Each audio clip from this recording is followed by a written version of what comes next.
modern life is a storm. We are born onto a vast, chaotic ocean, and from our first breath, we feel the water rising.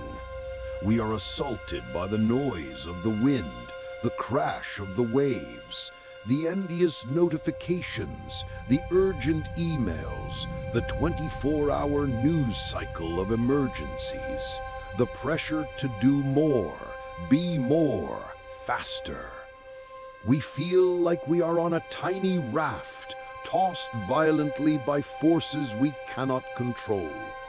And so, we do what seems logical. We fight. We curse the storm. We paddle frantically against the waves. We exhaust ourselves trying to calm an ocean that was never meant to be calm. But we are wrong. We are asking the wrong question. The goal is not to stop the storm. The goal is to survive it. There is a secret to finding calm in the middle of chaos. It is not found on the frantic waters, but in the quiet, solid heart of a place built for the storm. It is the hidden truth of the lighthouse. Arden was a young man who had only known the frantic energy of the city. He was ambitious, but he was anxious. His mind was a mirror of the world he lived in, fast, loud, and always reacting. Seeking escape, or perhaps just a job, he took a position as an apprentice keeper at the world's most isolated lighthouse, the Sentinel. It stood on a jagged shard of rock, miles from any shore, a lonely tower of granite against the gray, churning sea. His senior, the head keeper, was a man named Silas. Silas was the opposite of the city. He was a man of few words and deliberate movements.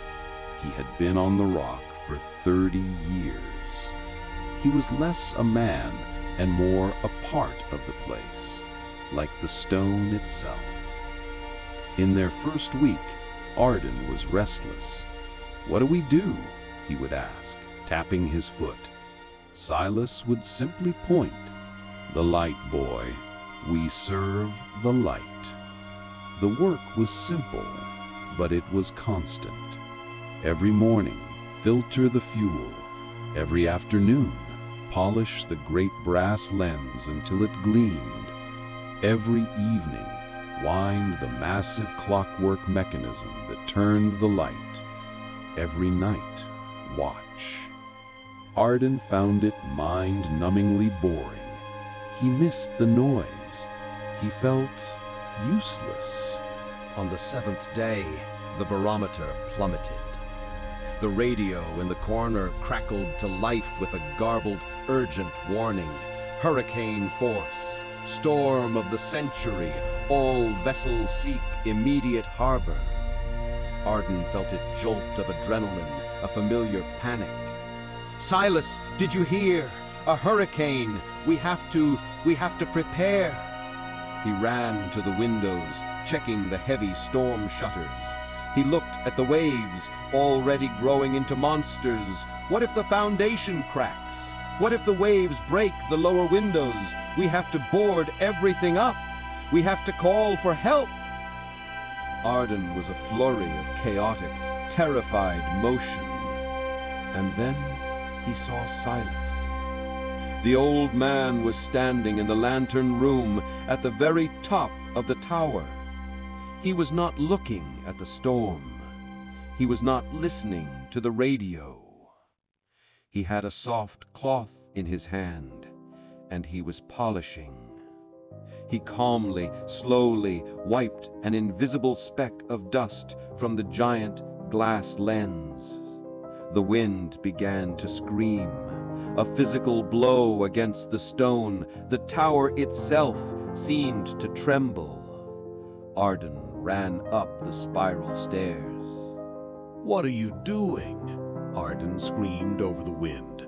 "Are you mad? The radio said it's the storm of the century. The ocean is trying to kill us, and you are cleaning." Silas did not flinch. He did not look up. He simply continued his slow, circular motion with the cloth. "Look at the lens, boy." "I don't care about the lens," Arden shouted, his voice cracking. "I care about the storm." Silas stopped polishing. He turned his head, his eyes as calm and deep as the ocean itself. He spoke, and his voice was not a shout, but a quiet, heavy thing that cut through the noise. "You cannot stop the storm, Arden." He pointed a steady finger out the window at the terrifying 30-foot waves. "You cannot calm the sea. You cannot negotiate with the wind. To even try is madness. That is their work." "Then what is our work?" Arden cried, desperation in his voice. Silas turned and placed his hand flat on the giant brass mechanism of the light.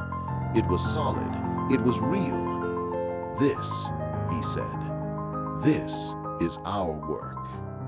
The storm has its job, the sea has its job, and we have ours. Our job is not to fight the ocean. Our job is to serve the ships. Our job is to make sure that in the darkest, most terrifying moment of the storm, this light burns. You are focusing on the chaos you cannot control. You must focus on the one thing you can." Silas handed Arden a container of oil. "The mechanism needs winding.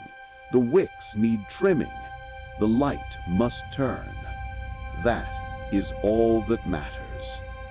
Do the work, boy." The words hit Arden. The storm was still there. It was terrifying. The tower shuddered, and the sound was deafening. But Arden's panic was gone. It had been replaced by purpose. He looked at the chaotic sea, then looked at the simple, solid machine in front of him. He knew what he could control. For the next 12 hours, the storm raged, and for 12 hours, the two men did not look out the window. They were an island of pure function in an ocean of chaos. Arden cleaned the filters. Silas wound the mechanism. Arden checked the fuel. Silas trimmed the wicks. They were a team, focused not on the fear, but on the process. Arden, for the first time in his life, felt an unshakable calm. He was not fighting the storm. He was being the lighthouse. The next morning, the storm had passed. The sea was calm. We are all Arden. We are all living in a storm. Your storm might be a project deadline. It might be the stock market. It might be family drama, social media, or the endless noise of the world. And we run around, panicked, trying to control the wind. The hidden truth of the lighthouse is this: you cannot control the storm. Stop trying. Your power is not in fighting the chaos outside. Your power is in mastering the order inside. Be the lighthouse. When the world is screaming, you focus on your light. What is your light? It is your work. It is your habits. It is your integrity. It is the promise you made to yourself. It is the one single task in front of you. Stability is not the absence of a storm. Stability is the presence of an unwavering internal light. Welcome to the Daily Rudder. This channel is your lighthouse. It is your guide to mastering the small, daily choices that steer your life, especially when the waves get high. If you are ready to stop being tossed by the storm and start becoming the lighthouse, subscribe now.